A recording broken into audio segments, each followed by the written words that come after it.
আসসালামু আলাইকুম ভিউয়ার্স, কেমন আছেন সবাই? আমিও আলহামদুলিল্লাহ আপনাদের দোয়ায় ভালোই আছি। চলে আসলাম সেই আলুর ভিডিও নিয়ে। আমি বলেছিলাম যে আপনাদের আলুর ভিডিও দেখাবো যে কিভাবে কি হয়। ঠিক তারই ধারাবাহিকতায় আপনাদের সামনে আজকে আবার নিয়ে আসলাম ভিডিওটা। দেখেন, এই সেই ছোট, ছোট গাছ যেটা একদম ছোট ছিল। আর এটা হচ্ছে সেই বড়, বড়গুলো আরকি। অনেক সুন্দর হয়েছে, অনেক বড়ও হয়েছে ইনশাল্লাহ। খুব অল্প সময়ের ভিতরে খুব দ্রুত বৃদ্ধি হয়েছে আর কি। আর এখানে কোনো একটা গাছে দেখছি না যে রোগাক্রান্ত, সম্পূর্ণ গাছ ফ্রেশ। এই যে মাটি দেব রেখেছি জৈব সার মিশিয়ে। এই মাটি দেওয়ার জন্য আপনাদের আগের ভিডিওয়ে আমি বলেছিলাম যে এই ক্যারেটের নিচেই জায়গা রাখতে হবে। কেন রাখতে হবে? গাছটা যখন বড় হয়ে যাবে, এর কাণ্ডটা যখন বড় হবে, তখন মনে করেন যে এর গোড়ায় মাটির প্রয়োজন আছে, যার কারণেই আমি বলেছিলাম যে এটা খালি রাখতে হবে। আর সেই খালি রাখার কারণটাই হচ্ছে এই মাটিটা দেওয়ার জন্য। আপনাদের আগের ভিডিওয়ে বলেছিলাম, যখন লাগিয়েছিলাম তখনই বলেছিলাম যে একটু খালি রাখতে হবে। আপনারা আগের পিছনের ভিডিও দেখলে বুঝতে পারবেন। এখন এখানে মনে করেন যে কোনো 1 গ্রাম সারও, রাসায়নিক কোনো সার দেওয়া হয়নি। এখানে সম্পূর্ণটাই জৈব সার।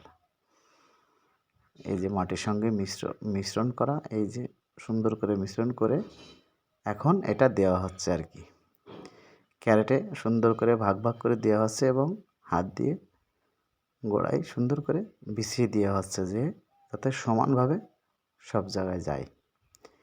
এর কারণটা হচ্ছে এই যে আপনার এইটুকুই যে কারণ, যে এর গোড়ার যে শিকড় আছে, এই শিকড়গুলো আস্তে আস্তে আস্তে আস্তে গাছও বৃদ্ধি পাবে, শিকড়ও বৃদ্ধি পাবে। আসলে শিকড়ই তো আলো। আলোটা কোথা থেকে আসবে? ওর গোড়ায় শিকড় হবে, সেই শিকড়ের মাথায় হবে আলো।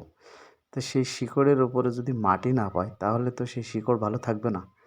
যার কারণে ওই সময় তো মনে করেন যে চারা ছোট হবে, তখন তো শিকড় কম হবে, তখন তো মাটির প্রয়োজন নাই। এর জন্য পরে এটা জায়গা রাখা হচ্ছে যেন সময় মতো মাটিটা দেওয়া যায়। আর ঠিক সেইভাবেই রাখছিলাম, আর সেভাবেই কাজ হয়েছে। আর গাছগুলো আলহামদুলিল্লাহ অনেক সুন্দর হয়েছে। দেখেন, আপনারা দেখলে বুঝতে পারতেছেন। আর আশা আছে আপনাদের হারভেস্ট করা পর্যন্ত দেখানো, যে আসলে একটা ক্যারেটে কতগুলো আলু হয় সেটাও দেখানোর।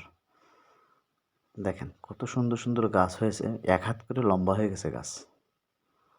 এখন 1 হাত করে যখন লম্বা হয়েছে, এই গাছ তো আরও বেশি লম্বা হলে তো হেলায় পড়বে। এই দেখেন, প্রত্যেকটা গাছের গোড়ায় গোড়ায় সুন্দর করে মাটি বিছিয়ে দেওয়া হচ্ছে। এই যে 4 আঙুল মতো জায়গা রাখছি, যদি আবার প্রয়োজন হয় তখন আবার দিব।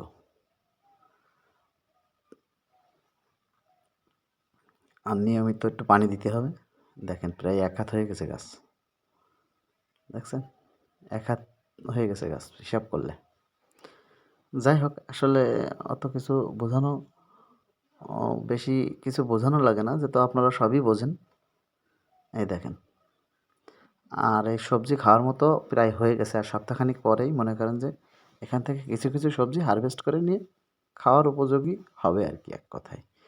তো আমি বলছিলাম যে কেউ যদি 2, 4টা 5টা ক্যারেট লাগান উপরে, তাহলে কিছু না হোক এই আলু শাকটা খেতে পারবেন। এই আর কি। বাজারে তো এই শাক কিনতে পাওয়া যায় না, আর চাইলেও পাওয়া যাবে না আলুর শাক। যেহেতু আলুর গাছ যখন কেউ লাগায়, সেটা তো আলু বিক্রি করার জন্যই লাগায়, সবজি তো আর বিক্রি করবে না। আর পাওয়া যায় কি না আমি বলতে পারবো না। আর অর্গানিক জিনিস পাবেন, ফ্রেশ জিনিস ইচ্ছা মতো খেতে পারবেন।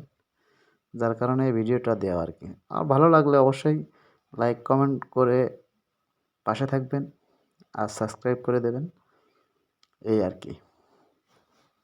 আর আপনাদের তো দেখাই দিয়ে যাচ্ছি, প্রতিনিয়ত দেখাচ্ছি যে কীভাবে কী হয়, এই আর কি।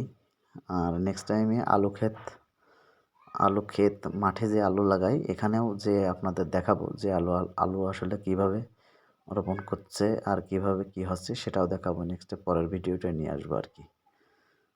দেখেন সুন্দর করে করে মাটি দিয়ে দেওয়া হচ্ছে,